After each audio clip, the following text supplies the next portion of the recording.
Hola, buenos días, feliz domingo. Qué alegría que ustedes estén con nosotros, que compartan este tiempo. Hoy un día muy especial, el día del Señor, el día que guardamos para buscarle de Él, para buscar su rostro, para indagar en la Escritura lo que Él quiere hablarnos para nuestras vidas. El Centro Cristiano Refugio de Vida es un grupo de personas que ama al Señor y que tratamos de buscar su rostro, de buscar su voluntad y hacer las cosas como Él quiere y como Él lo desea. Quiero rogarles en este corto tiempo que vamos a tener para compartir juntos que me acompañen, pidiéndole a Dios que las redes, el internet puedan funcionar bien y ustedes puedan estar conectados juntamente conmigo. Señor, te doy gracias por este día maravilloso, por este día extraordinario, Señor, que tú nos das. Este es el día que hizo Jehová, me gozaré y me alegraré en él. Qué bueno, Señor, es compartir a tu lado la bendición.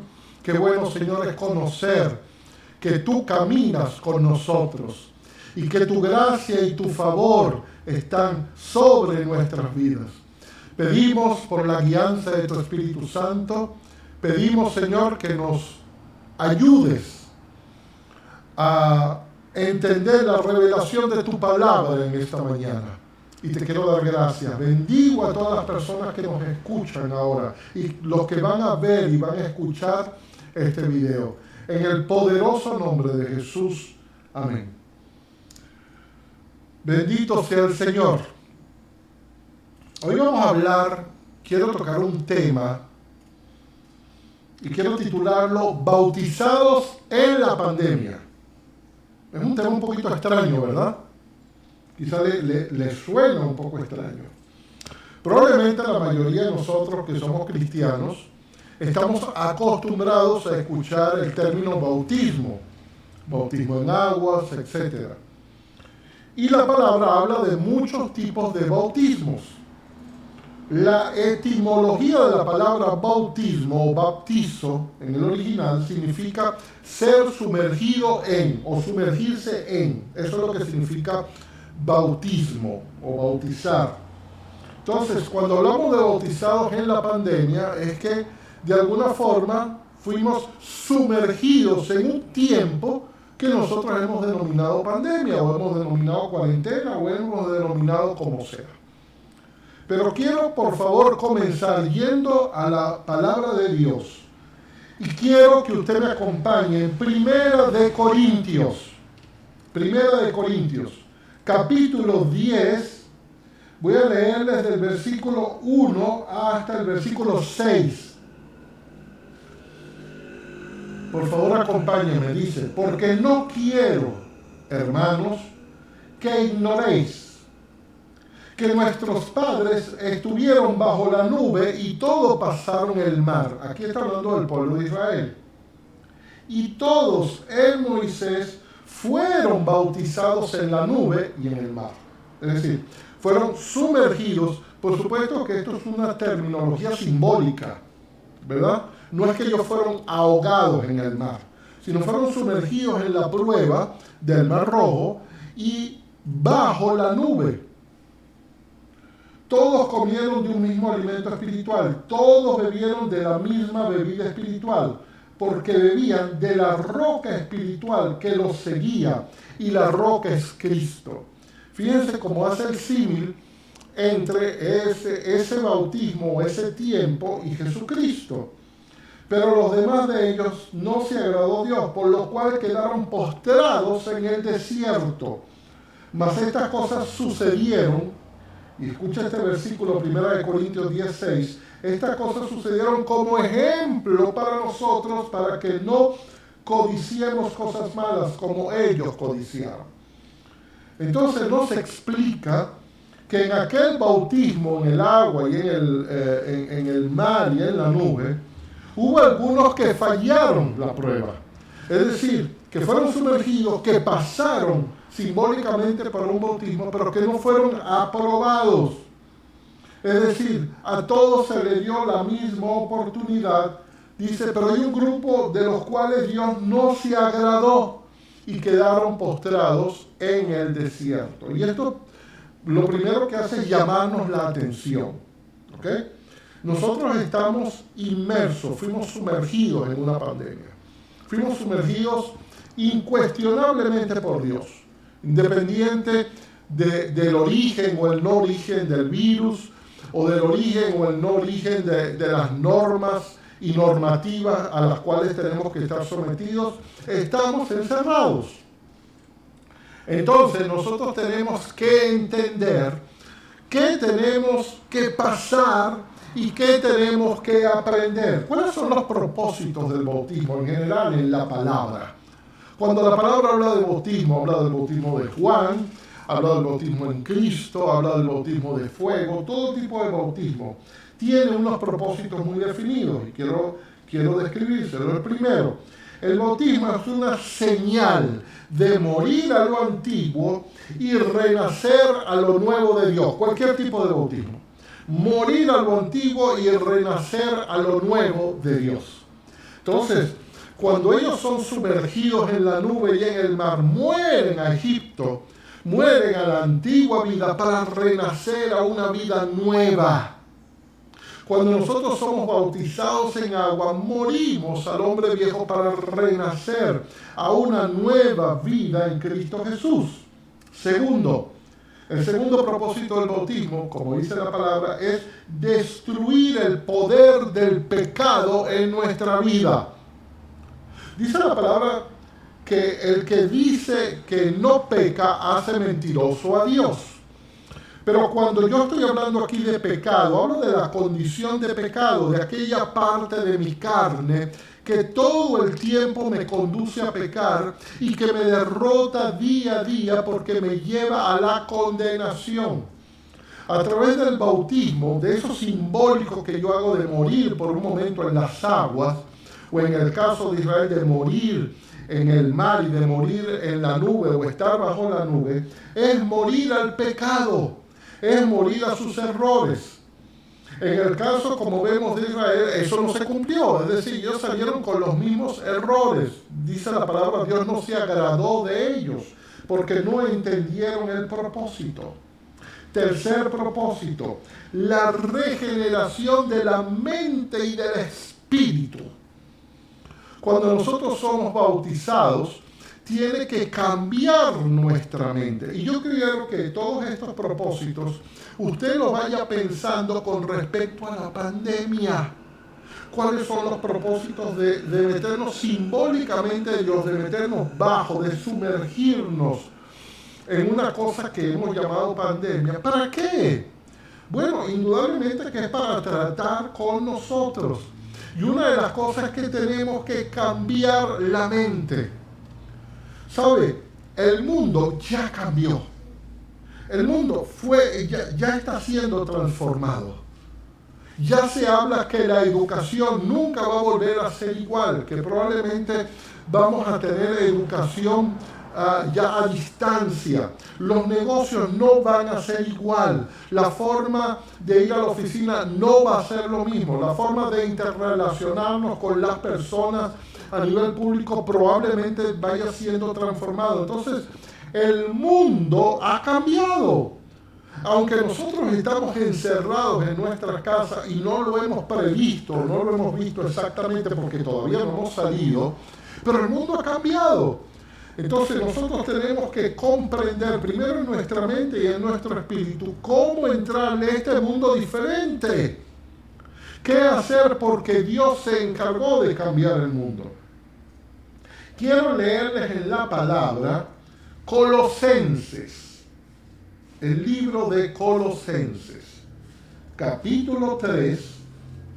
Quiero leerles Colosenses 3, voy a leer desde el versículo 1 al versículo 3. Dice, si pues habéis resucitado con Cristo, cuando está hablando acerca del bautismo, busquen las cosas de arriba. Aquí viene un propósito, regeneración de la mente, es decir, cuando nosotros estábamos fuera, estábamos haciendo lo que queríamos, Probablemente nuestra mirada estaba en la tierra. Estábamos preocupados y ocupados, porque lo podíamos hacer, de el trabajo, del estudio, de la oficina, de las cosas materiales, de cómo vivir en esta tierra. Y de repente Dios cambia el asunto y nos obliga a mirar hacia arriba. Y nos obliga a volver a los valores espirituales, a lo que de verdad tiene valor en tu vida. Cosas que de verdad valen la pena. Busca primeramente el reino de Dios, dice la palabra, y todas las demás cosas te serán añadidas. Muchos dicen que una de las grandes enseñanzas de esta pandemia es que nos hemos dado cuenta que cosas que eran muy importantes para nosotros no lo son. Que cosas que para nosotros eran trascendentales hoy en día ya no lo son. Y otras cosas que no eran tan importantes ahora vienen a ser importantes. Es decir, una de las cosas, por ejemplo, que nos trajo esto es volver a los valores de la familia. Es estar juntos. Es a hablar más en familia. Es a compartir, nos guste o no nos guste, con la familia. Y eso es un valor que habíamos perdido. Dios nos está obligando a ver hacia arriba. Dice la palabra, donde Cristo está sentado a la diestra de Dios. Poned la mira en las cosas de arriba, no en las de la tierra, porque habéis muerto. Escucha esto. Habéis muerto y vuestra vida está escondida con Cristo en Dios. Entonces, wow, es que yo me emociono al leer esto. Nuestra vida está escondida con Cristo. Él nos metió en esto, pero nos escondió. En el mundo están pasando mil cosas. Están sucediendo circunstancias, están sucediendo eventos, están sucediendo condiciones, están pasando cosas. Pero nuestra vida, mientras estemos en el Señor, está escondida con Cristo en Dios. Y eso es lo que pasaba también con los israelitas. Dios los había metido en un ambiente absolutamente hostil, que era el desierto. Pero ellos en ese ambiente hostil estaban protegidos, estaban resguardados por la sobrenaturalidad de Dios, por la misericordia de Dios. Y así nos está pasando. Pero, y aquí viene el gran pero, debemos aprender el por qué estamos en esto. El por qué nuestra vida está escondida. Y solo entonces, dice Filipenses 4:6, solo entonces dice, por nada estéis afanosos. Por nada estéis afanosos. Muchas veces nosotros pensamos que el afán no es un pecado. Que el afán es una debilidad, es algo que nosotros tenemos y que, bueno, que bueno a veces afanarnos por cosas, pero Dios dice que no, que cuando tú te afanas dejas de confiar en Dios. No estás confiando en Dios como tienes que confiar. El que confía en Dios no se afana. El que confía en Dios entiende que hay dificultades, pero dice la palabra en Filipenses 4:6-7, pero sean conocidas vuestras peticiones delante de Dios con toda oración y ruego y con acción de gracias, y la paz de Dios, y solo entonces, escuche, la paz de Dios, que sobrepasa todo entendimiento, guardará vuestros corazones y vuestros pensamientos en Cristo Jesús. Bendito sea Dios. Entonces ya hemos visto cuáles son los propósitos. Estamos viendo los propósitos de cuando Dios nos sumerge en algo. Y lo estamos viendo en general, lo estamos viendo lo que es el bautismo en agua, cuál es el significado. Otro propósito es reconocimiento de la obra de Dios y de su naturaleza. A veces cuando Dios no nos encierra, no nos sumerge, no nos damos cuenta de lo que Dios está haciendo. Las cosas que Dios hace parece que se volvieran natural. Parece que se volvieran donde nosotros no las valoramos. No las creemos. Decía alguien, en estos días ponía un ejemplo, y de verdad esa es probablemente nuestra forma de pensar. Dice, un día me tocó cambiar mi nevera. tuve la oportunidad, tenía un dinero y decidí comprar una nevera nueva. Y como sé que hay tanta necesidad en el país, la nevera, que no era una nevera muy nueva, pero era una nevera que todavía funcionaba, que todavía servía. La puse en un lugar y puse un letrero que decía, esta nevera está buena, cualquiera que la necesita se la puede llevar. Y dice que pasaron 5, 6, 7 días y nadie tocó la nevera. Nadie la tocó. Entonces pensó y fue y cambió el cartel. Y puso nevera en buen estado, se vende en $200. A las 2 horas se habían llevado la nevera, se la habían robado. ¿Qué nos indica eso?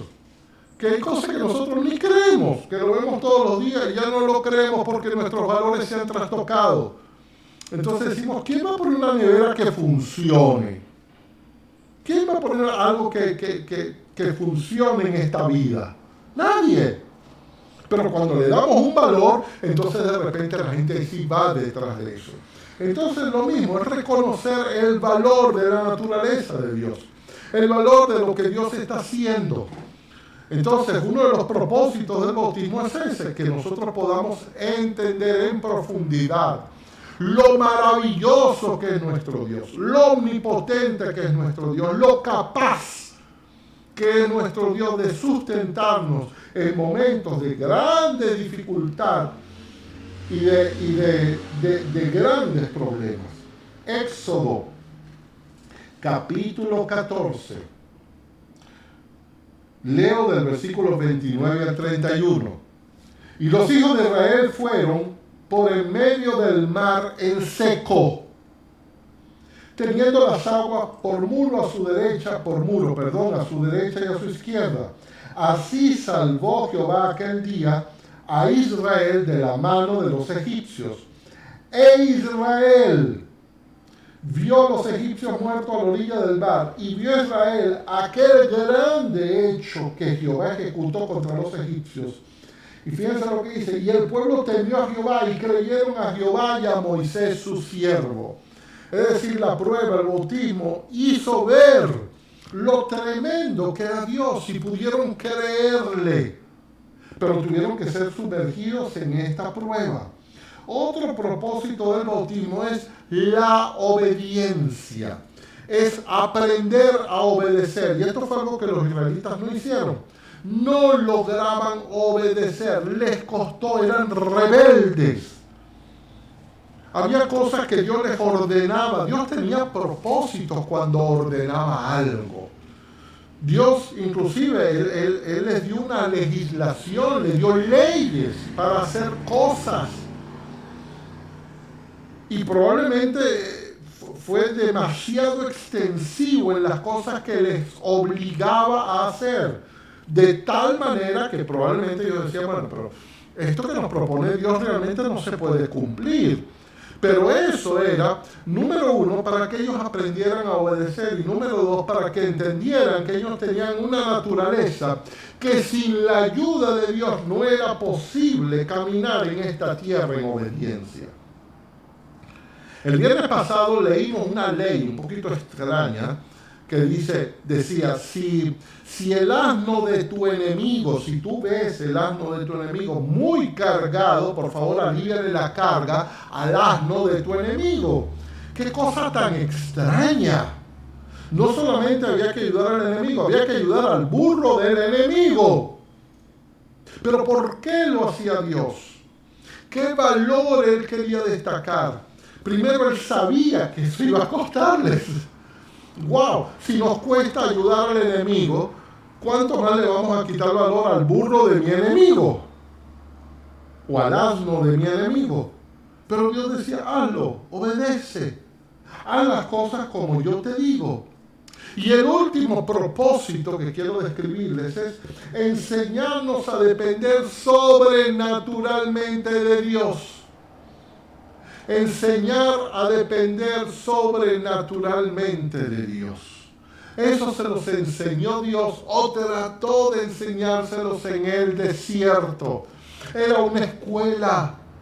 Dice la palabra que apenas ellos logran entrar en la tierra prometida, apenas ellos llegan a un lugar donde las tierras son fértiles, donde ellos son capaces de sembrar, inmediatamente deja de bajar maná del cielo. Deja de venir esa provisión sobrenatural y comienza la provisión de Dios de otra manera. Comienza dándoles salud, comienza dándoles capacidad de trabajo, comienza dándoles emprendimiento, ideas, para que ellos mismos maduren y puedan sostenerse. Eso también es milagro de Dios. Pero Él tenía que enseñarles en un primer momento que ellos podían depender de Dios.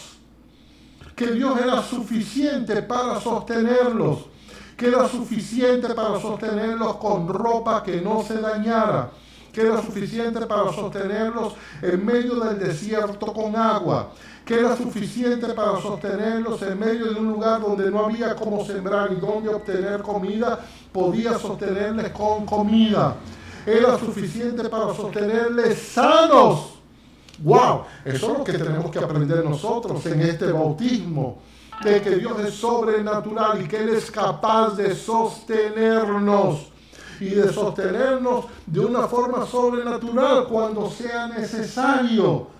Pero eso es un tiempo donde necesitamos entenderlo, necesitamos entender la sobrenaturalidad de Dios. Entonces, ¿qué hace Dios?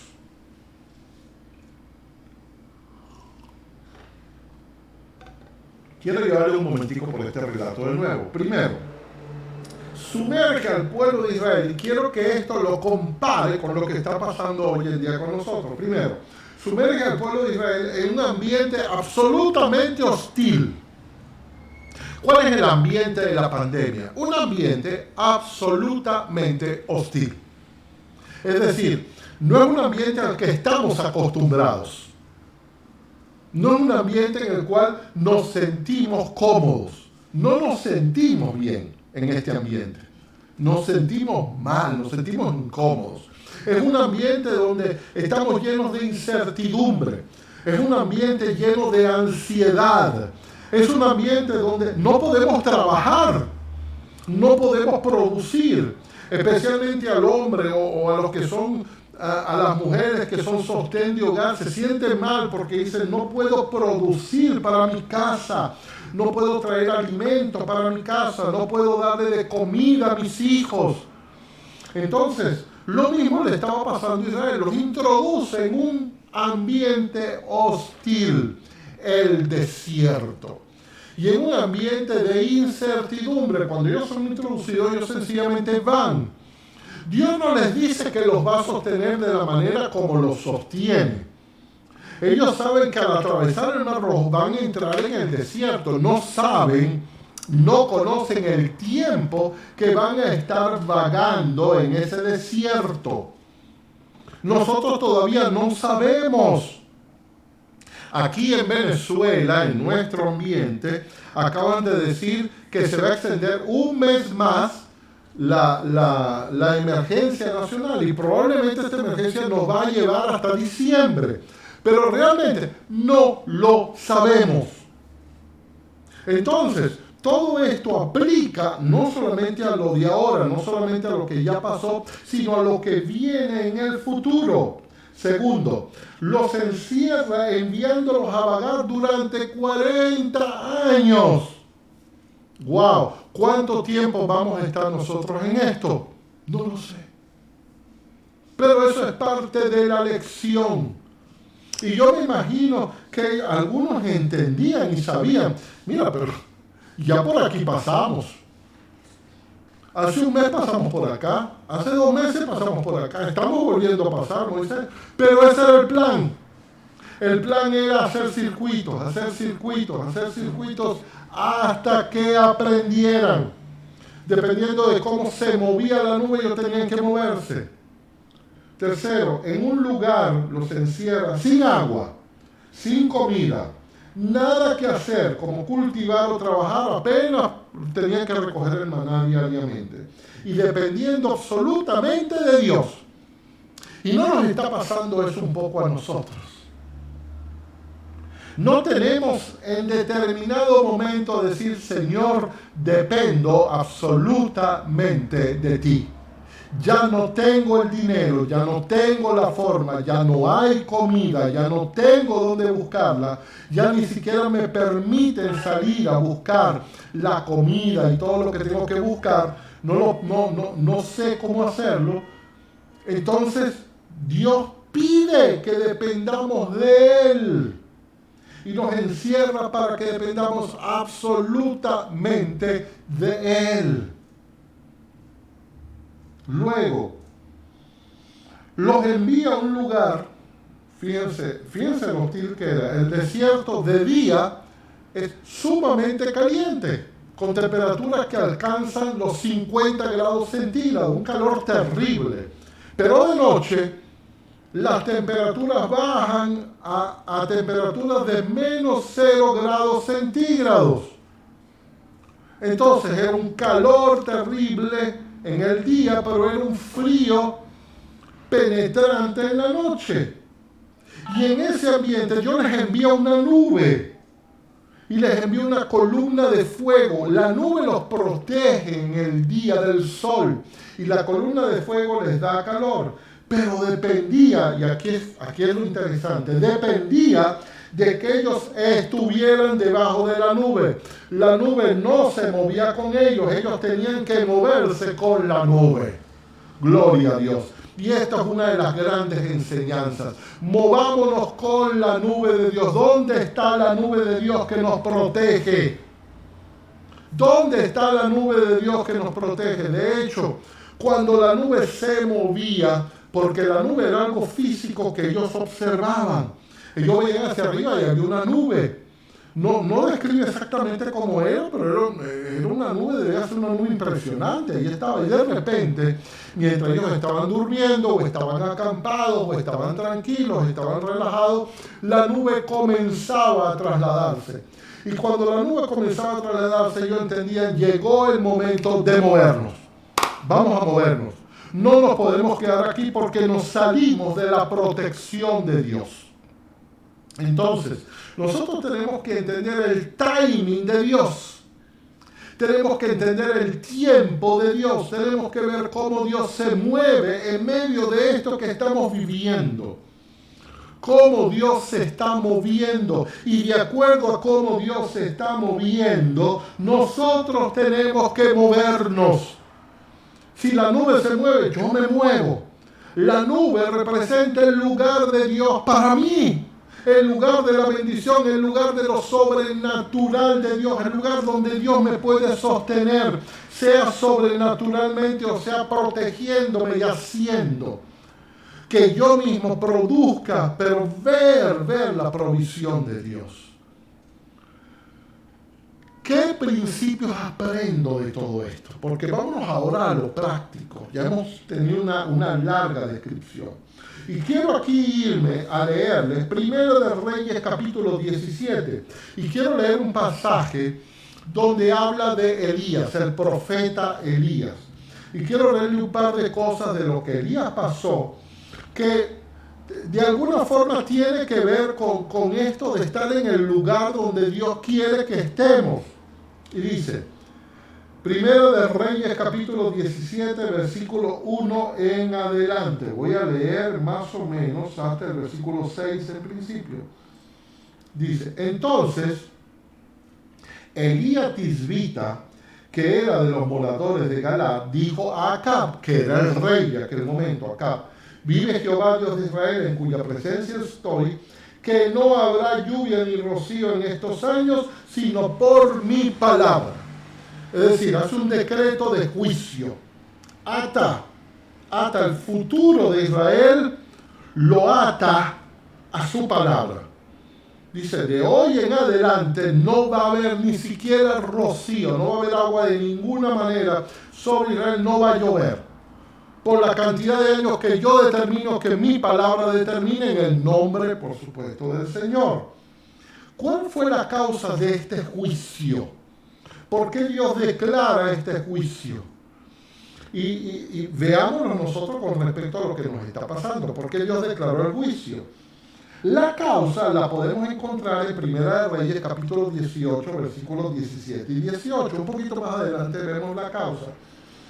Cuando Acab vio a Elías, vuelvo a repetir la cita, Primera de Reyes 18, 17 y 18.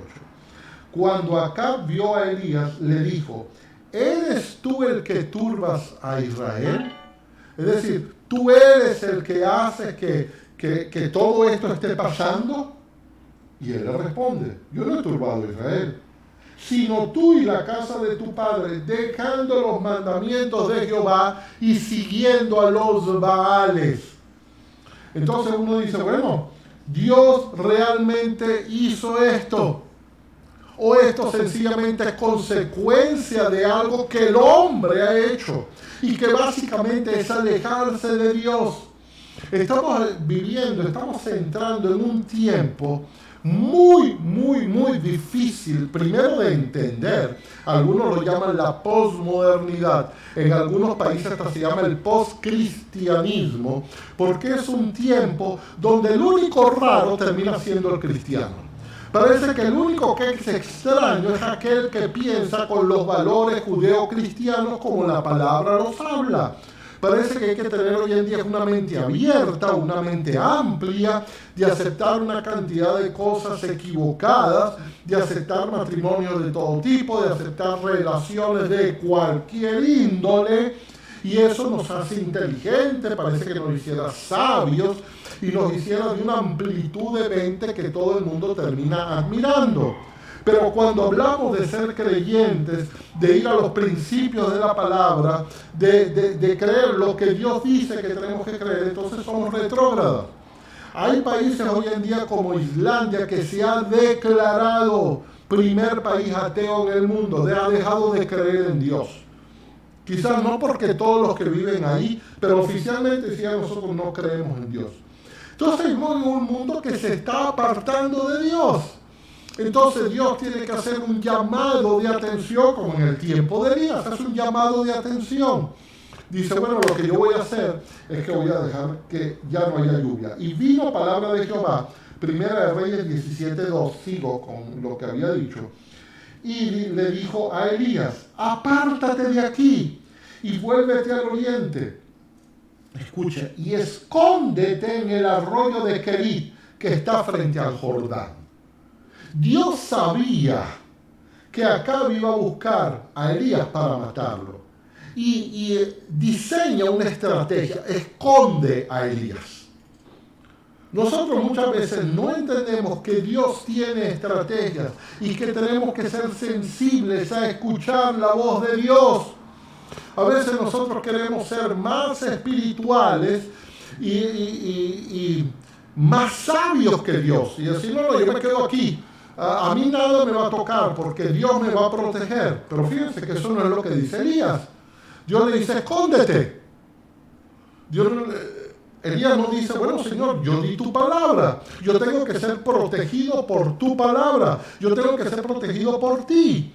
Y claro que Dios lo iba a proteger, pero él lo iba a proteger de una manera, lo iba a esconder. ¡Wow! Esto es tremendo. Y él escucha. Oye, escucha la voz de Dios y le obedece exactamente. Entonces, Dios sabe que lo va a matar y lo resguarda, lo guarda. Dice el versículo 4, beberá del arroyo y yo he mandado cuervos que te den allí de comer. Y él hizo conforme a la palabra de Jehová. Primero le creyó a Dios. Dios le da una instrucción extraña. Imagínese que Dios le dice a usted, bueno, quédate tranquilo, que yo todos los días voy a mandar un saburo que te va a traer una hamburguesa todos los días para que tú comas. No busques comida, tú no vas a creer eso. Pero Dios tenía que creerle porque había sequía, no había comida. Y Dios lo pone en un lugar donde hay agua y donde Él se encarga de hacer que unos cuervos todos los días, dice la palabra, conforme a la palabra de Jehová, los cuervos le traían pan y carne por la mañana y pan y carne por la tarde. Yo no sé si le traían un sándwich, le traían una hamburguesa, no sé. Dice, pero le traían y bebía agua del arroyo. Bendito Jesús. Entonces, primera enseñanza. ¿Qué hizo Elías primero? Y aquí viene tu enseñanza y mi enseñanza. Tomó tiempo para escuchar la voz de Dios. En este tiempo es tan importante escuchar la voz de Dios. Escuchar la dirección de la voluntad de Dios. Como son tiempos de incertidumbre, el que maneja es Dios. El que dice los golpes de timón los da Dios. Entonces tengo que entender cuando Dios se mueve a la derecha, cuando Dios se mueve a la izquierda, y debo tratar de estar alineado con Él. Elías fue sensible al escucharlo. Elías no creyó que él estaba sobreprotegido por el hecho de que él era un profeta, por el hecho de que, él caminaba en un poder. Usted se imagina que él decreta, no va a llover más acá hasta que yo diga que no llueva. Eso es poder de Dios. Y él sabía que había poder, sin embargo, él sigue dependiendo de Dios, lo escucha. Y lo otro que él hace es que obedece ciegamente. Eso significa estar bajo la nube de Dios. Cuando estamos en el lugar de la voluntad de Dios, vamos a ver lo sobrenatural de Dios sustentándonos. Vamos a ver lo sobrenatural de Dios sustentándonos. Entonces viene la pregunta, ¿cuál es tu arroyo de Kerib? ¿Dónde es el lugar? Y quiero decirte algo, este arroyo de Kerib es diferente para ti como es diferente para mí. Y uno probablemente confunde, y quiero aclarar esto, porque pareciera que Dios lo lleva a un lugar a no hacer nada. Porque lo que hace Elías es sentarse y esperar que llegue la provisión. Y a veces esa es la forma como Dios nos va a bendecir. Pero era un paso de obediencia. Ese arroyo de Kerib para cada uno de nosotros es diferente. Es la circunstancia que nos va a rodear. Para mí la circunstancia es una, para ti la circunstancia es otra. El arroyo de Kerib no es un lugar, es lo que me rodea. Es si yo estoy en el lugar de la voluntad de Dios. Si yo estoy rodeado. Estar en un lugar, en una condición, en un tiempo, haciendo lo que Dios quiere exactamente que yo haga en el momento en que yo lo debo hacer. Y eso fue lo que hizo Elías. Pero quiero seguir leyendo. Primero de Reyes, capítulo 17, del versículo 7 en adelante. Fíjense, dice, pasado algunos días se secó el arroyo. Tremendo esto. Pasado algunos días se secó el arroyo. Ahí está la provisión de Dios. Y no, esto nunca se va a acabar. Aquí hay agua, yo estoy cómodo. Pero ¿qué pasó? No voy a padecer lo que todo el mundo está padeciendo. No se va a secar mi arroyo. Bueno, lo natural es que se seque el arroyo. Entonces el milagro no continúa. La provisión parece que se acaba. Comienzan los problemas. En medio de la provisión de Dios se acaba el agua. Entonces estamos cómodos, somos bendecidos, tenemos todo y de repente algo se acaba. De repente ciertas circunstancias cambian. ¿Qué es una circunstancia? Una enfermedad. ¿Qué es una circunstancia? Algo en la familia. ¿Qué es una circunstancia? Una mala noticia. Que puede ser cualquier cosa. Pero de repente algo nos trastoca. Y uno dice, bueno, pero, Dios tiene que seguirme bendiciendo. Dios fue el que me trajo para acá. Sí, Dios te trajo para acá, pero se acabó el agua. Se acabó el agua. Entonces, ¿qué indica eso? La nube se va a empezar a mover. Y yo tengo que moverme con la nube, porque no había llovido sobre la tierra, dice la palabra. Elías fue sensible. Elías no dijo, bueno, voy a ver Dios qué hace. Porque yo de aquí no me muevo, porque Dios me dijo que me iba a mover y que ahí Él me iba a sustentar. Pero de repente el agua se acaba. Y Él dice, como que tengo que volver a escuchar a Dios. Debo volver a ser sensible a la voz de Dios. Esto es un tiempo de todos los días ser sensible, amado, a la voz de Dios. Todos los días hay que escuchar lo que Dios nos quiere decir.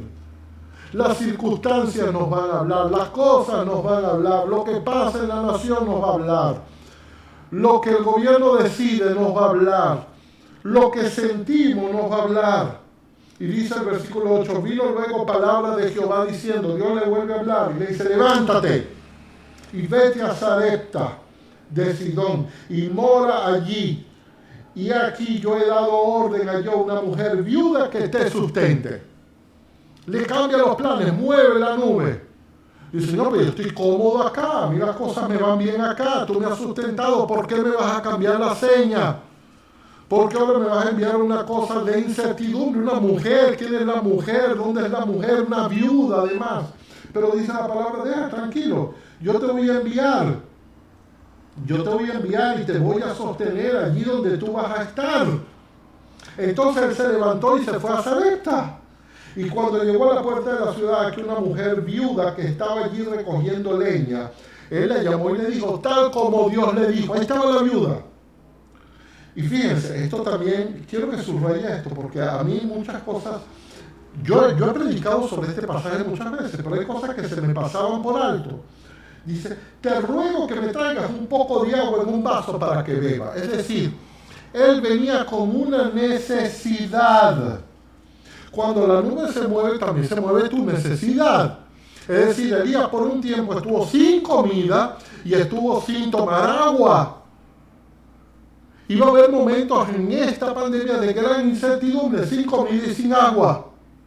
Y entonces Dios te dice, muévete, Señor, pero no hay. ¿Cómo me vas a sostener? Muévete, que yo ya he preparado tu sostén. ¿Y qué tengo que hacer? Confiar, escuchar. Fíjense los pasos, oír la voz de Dios, ser sensible y obedecer ciegamente la voz de Dios.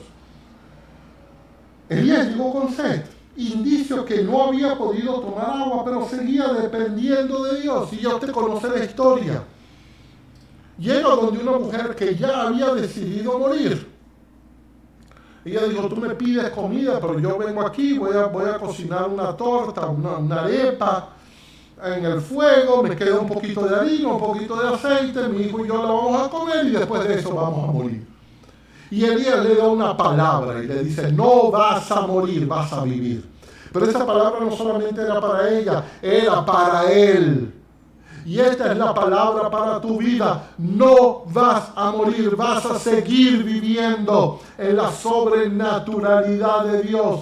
Vas a seguir hacia adelante porque Dios va a seguir proveyendo. Dios va a seguir dando. Dios va a seguir haciendo. Y finalmente, si usted quiere seguir estudiando, sería interesante que usted lea 1 Reyes capítulo 18. Y ahí usted va a encontrar la confrontación de Elías con los profetas de Baal. ¿Y por qué viene esta confrontación? ¿Por qué? Bueno, la confrontación viene para que el pueblo se vuelva a Dios. En el caso de Elías, este juicio, ¿para qué era finalmente? Para que todo Israel, que había, como habíamos leído, había seguido los Baales, se volviera su corazón nuevamente a Dios. Eso es lo que Dios está intentando con este bautismo en la pandemia. Es lo que Dios está intentando en este tiempo. Otra vez, de alguna manera, volver el corazón del hombre hacia Él. Y para eso, amado, te va a usar a ti, va a usar a mí, va a usar a la iglesia. Nosotros somos el ejemplo que la gente va a ver para volver su corazón a Dios. Dice Primera de Reyes capítulo 18 versículos 21 y 39. Primera de Reyes 18, 21 y 39. Y acercándose Elías a todo el pueblo dijo, ¿hasta cuándo claudicaréis vosotros entre dos pensamientos? Si Jehová es Dios, seguidle, y si es Baal, id en pos de él. Y el pueblo no respondió palabra. Pero después que pasa lo que pasa, que baja el fuego y consume por la palabra de Elías, dice la palabra, viéndolo todo el pueblo, se postraron y dijeron, Jehová es Dios. Jehová es Dios. Bendito sea el Rey. Entonces, Él es Dios. Y eso es lo que Dios quiere finalmente que veamos. Entonces, quiero terminar con esto. ¿Cuál es tu arroyo de Querit?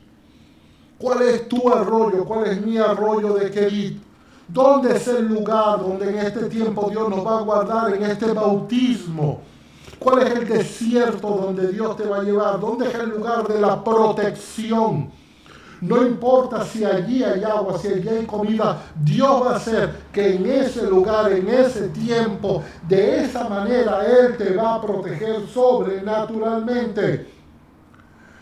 El arroyo de Querit simbólicamente no es un lugar, es una actitud, es un estilo de vida que debes adoptar permanentemente en este tiempo, porque lo vas a seguir necesitando cuando todo esto cambie. Estás aprendiendo algo por siempre. Dios te está enseñando algo que te va a servir para siempre. Dice la palabra en Romanos capítulo 4, que cuando Abraham ya no tenía esperanza, creyó en esperanza. Es decir, asumió lo que Dios podía hacer. Nuestras vidas es lo que van a hacer que el mundo crea en Dios. El mundo va a creer por lo que va a ver de los cristianos, pero si los cristianos no nos movemos en la nube, no tenemos el ejemplo, ¿cómo va a creer? No siempre habrá una nube. Pero nuestro trabajo es ser sensible, no empecinados, no orgullosos. Cuando haya que cambiar, tenemos que cambiar. Aunque no lo entendamos, tenemos que obedecer. Entonces, Él va a obrar sobrenaturalmente. Cuando obedezcamos, va a venir lo sobrenatural de Dios. Nosotros estamos acostumbrados, y a veces leemos el Salmo 91, y con esto ya termino. Y nos gusta mucho, dice, no te sobrevendrá mal, ni plaga alguna tocará tu morada. Dice, caerán a tu lado 1000 y 10.000 a tu diestra, pero no te sobrevendrá mal. Nada tocará, nada te podrá tocar. Pero aquí está hablando de otra cosa. Aquí nos está diciendo, sí, todo eso Él lo va a cumplir. Pero lo va a cumplir porque nosotros lo amamos y porque habitamos. El que habita al abrigo del Altísimo morará bajo la sombra del Omnipotente. Morará bajo la nube, morará bajo la nube. Si tú moras bajo la nube, verás en tu vida lo sobrenatural de Dios. Entonces, Dios va a revelarte hoy cuál es tu arroyo de Querit, cuáles son las circunstancias donde Dios quiere que te muevas. ¿Dónde es el lugar donde Dios quiere que tú estés? Y allí permanece hasta que Dios te diga, muévete. Allí vas a ver lo sobrenatural de Dios. Él va a hacer lo que tenga que hacer. Si tiene que traer cuervos para darte de comer, lo va a hacer. Si se va a acabar lo que está ahí presente, Él te va a dar otra forma de poder sostenerte. Si tienes que multiplicar la harina, la va a multiplicar. Si tienes que multiplicar el aceite, lo va a hacer porque Él te ama. Bendito sea el nombre de Jesús por siempre y bendito sea lo sobrenatural de Dios. Señor, te doy gracias. Bendice a todos los que nos han escuchado y nos van a escuchar y nos van a ver. Señor, que ellos puedan entender que están siendo bautizados en algo de lo cual hay que salir y aprender. Y la gran enseñanza es cuál es mi arroyo de Querit. ¿Dónde es el lugar donde dice el Señor, allí te voy a sostener? Allí te voy a sostener. Ve allí.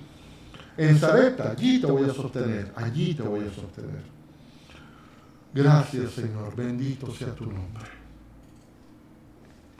Si lo que has escuchado es de bendición para tu vida, quiero decirte que esta es la forma de predicar la palabra de Dios. Es nuestro deber predicar la palabra. Entonces quiero rogarte que esto lo compartas, que le des me gusta, que actives las campanas en las redes donde lo veas. Esto va a estar en Facebook y va a estar también en YouTube. Por favor, coméntanos. Pero por sobre todas las cosas, compártelo para que otros escuchen la palabra. Esta es la forma como Dios ha decidido en este tiempo que la palabra sea esparcida a través de las redes sociales. Bendito sea su nombre por siempre y a Él sea toda la gloria y toda la honra. Y termino como siempre en esta promesa. Primero saludándoles en nombre de mi esposa Sisi y de mi hijo Santiago y dejándoles esta promesa en su vida que está en Romanos. Si Dios está de tu lado, ¿quién podrá ponerse en tu contra? Te bendigo en el nombre del Señor. Cuídate y cuídense en su casa, resguárdense. Dios les bendiga grandemente. Bye.